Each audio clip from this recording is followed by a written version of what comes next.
Jai Bhim and Namo Buddhaya from Rajratna Ambedkar, and welcome to the 5th episode of the Buddha and his Dhamma. In this episode, we will see the initiation of Siddhartha into the Sakya Sangh and conflict with the Sangh. So let's begin this episode. The Shakyas had their Sangh. Every Shakya youth above 20 had to be initiated into the Sangh and be a member of the Sangh. Siddhartha Gautama had reached the age of 20. It was the time for him to be initiated into the Sangh and become a member thereof. The Sakyas had a meeting house which they called Sansthagar. It was situated in Kapilvastu. The session of the Sangh was also held in the Sansthagar. With the object of getting Siddhartha initiated into the Sangh, Shuddhadhana asked the Purohit of the Shakyas to convene a meeting of the Sangh. Accordingly, the Sangh met at Kapilvastu in the Sansthagar of the Shakyas. At the meeting of the Sangh, the Purohit proposed that Siddhartha be enrolled as a member of the Sangh. The Senapati of the Shakyas then rose in his seat and addressed the Sangh as follows. Siddhartha Gautama, born in the family of Shuddhadhana of the Shakya clan, desires to be a member of the Sangh. He is 20 years of age and is in every way fit to be a member of the Sangh. I therefore move that he be made a member of the Sakya Sangh.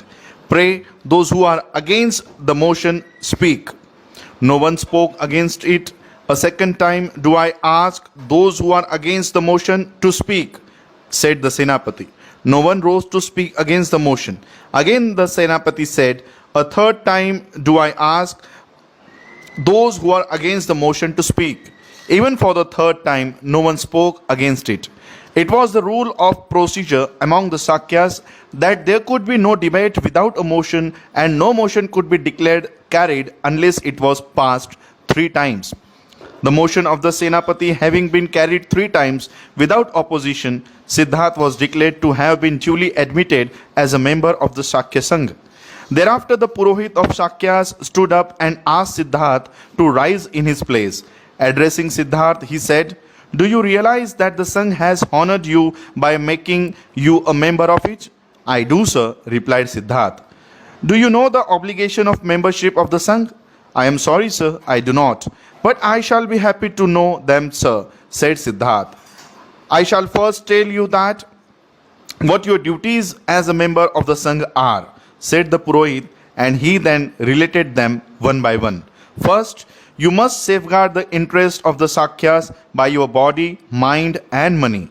Second, you must not absent yourself from the meetings of the Sangh. Third, you must without fear or favor expose any fault you may notice in the conduct of a Sakya. 4. You must not be angry if you are accused of an offense, but confess if you are guilty or state if you are innocent. Proceeding, the Purohit said, I shall next tell you what will disqualify you for membership of the Sangh. First, you cannot remain a member of the Sangh if you commit rape. Second, you cannot remain a member of the Sangh if you commit murder. Third, you cannot remain a member of the Sangh if you commit theft. 4. You cannot remain a member of the Sangh if you are guilty of giving false evidence. I am grateful to you, sir, said Siddhartha, for telling me the rules of discipline of the Sakya Sangh. I assure you, I will do my best to follow them in letter and in spirit. 8 years had passed by since Siddhartha was made a member of the Sakya Sangh.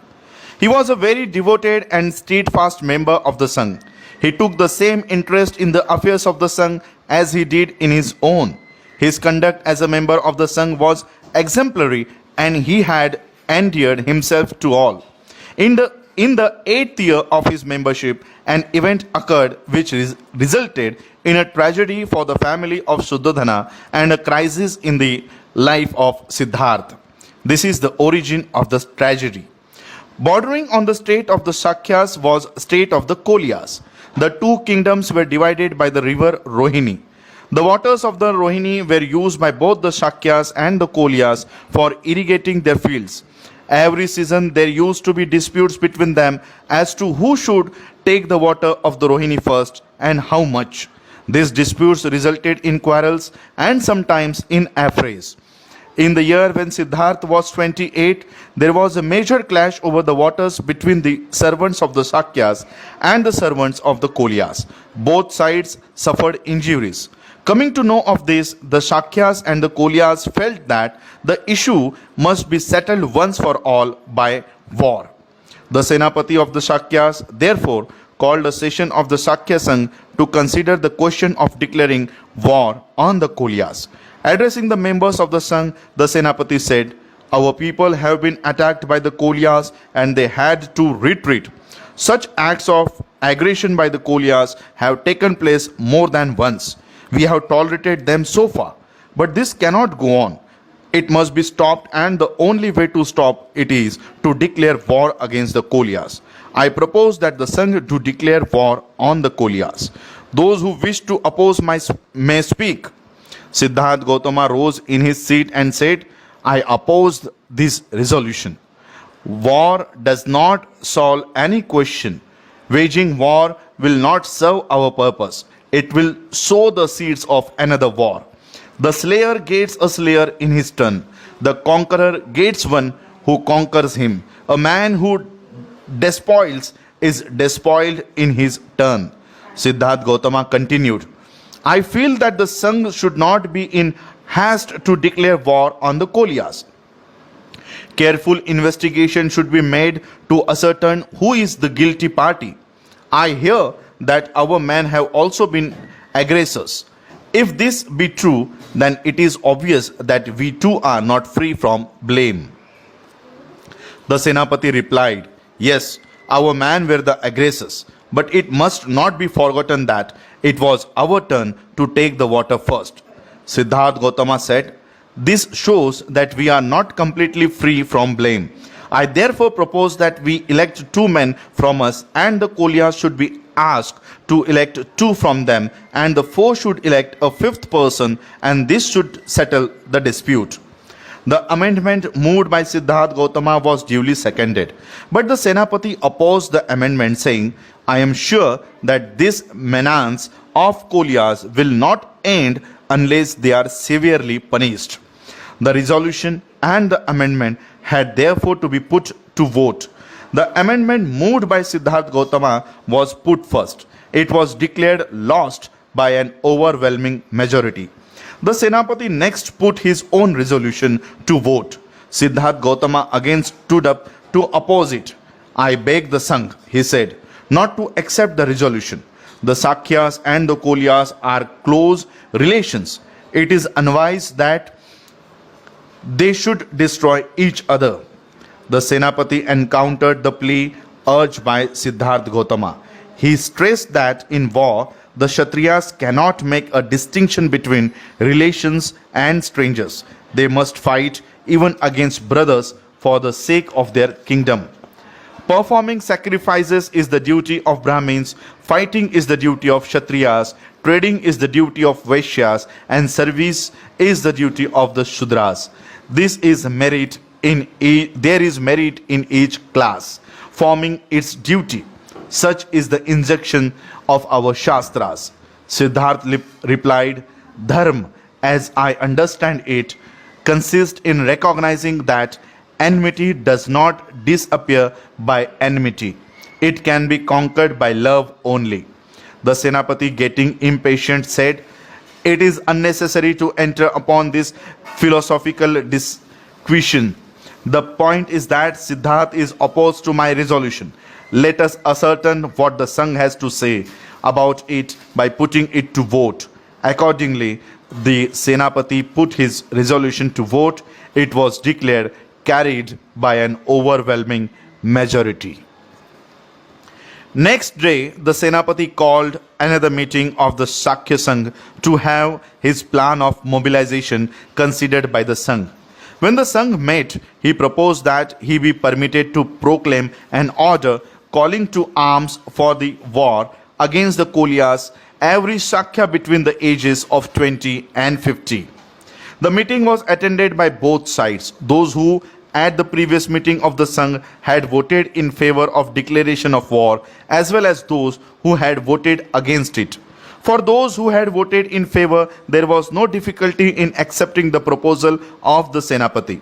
It was a natural consequence of their earlier decision. But the majority who had voted against it had a problem to face. Their problem was to submit or not to submit to the decision of the majority. The minority was determined not to submit to the majority. That is the reason why they had decided to be present at the meeting. Unfortunately, none of them had the courage to say openly. Perhaps they knew the consequences of opposing the majority. Seeing that his supporters were silent, Siddharth stood up and addressing the Sangh said, "Friends, you may do what you like. You have a majority on your side. But I am sorry to say, I shall oppose your decision in favor of mobilization. I shall not join your army and I shall not take part in the war." The Senapati replying to the Siddharth Gautama said, "Do remember the vows you had taken when you were admitted to the membership of the Sangh? If you break any of them, you will expose yourself to public shame." Siddharth replied, "Yes, I have pledged myself to safeguard the best interest of the Sakyas by my body, mind, and money. But I do not think that this war is in the best interest of the Shakyas. What is public shame to me before the best interest of the Shakyas?"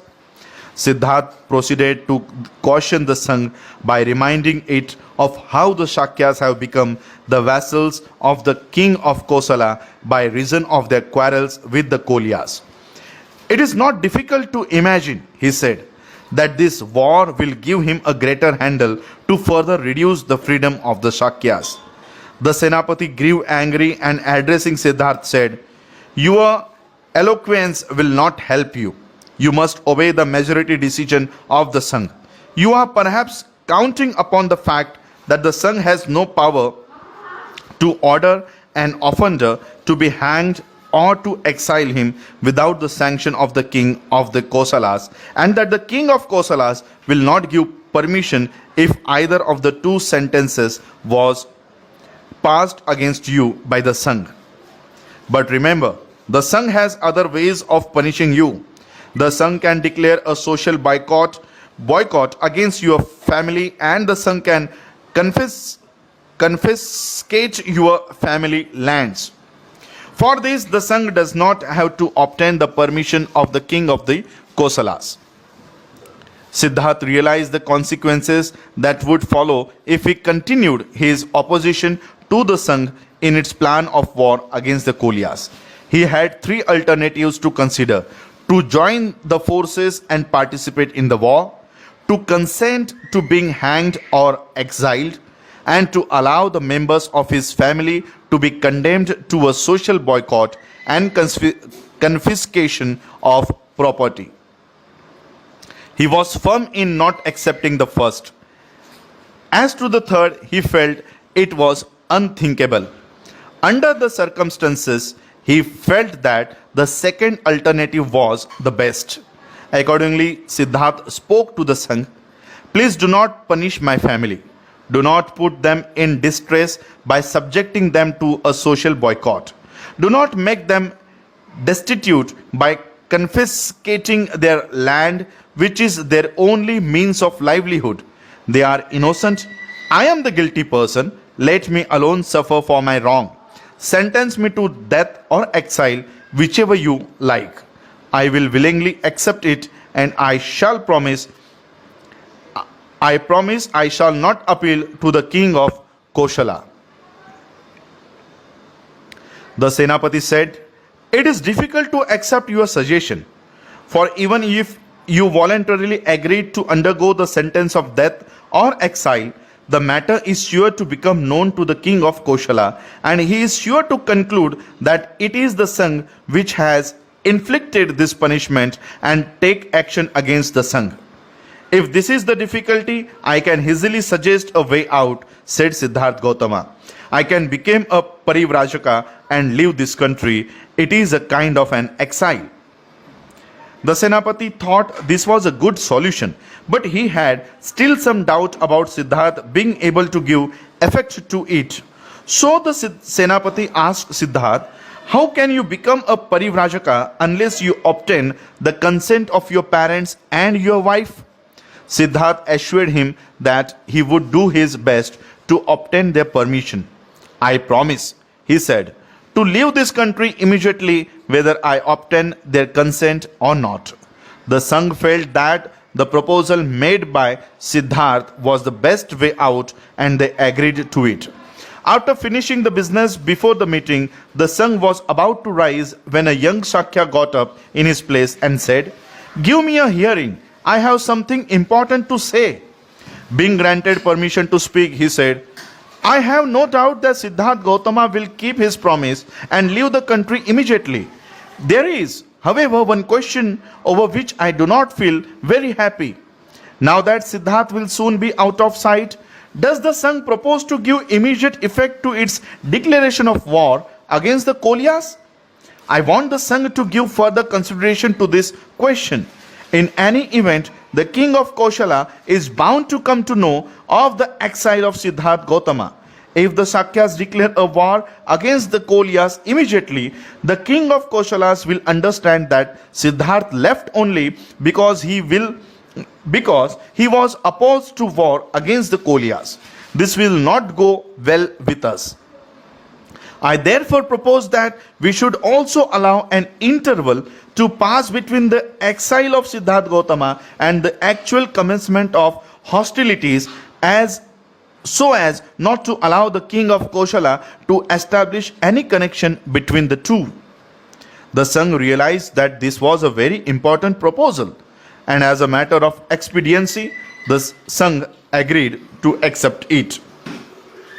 Thus ended the tragic session of the Shakya Sangh, and the minority which was opposed to the war but who had not the courage to say heaved a sigh of relief that it was able to overcome a situation full of calamitous consequences.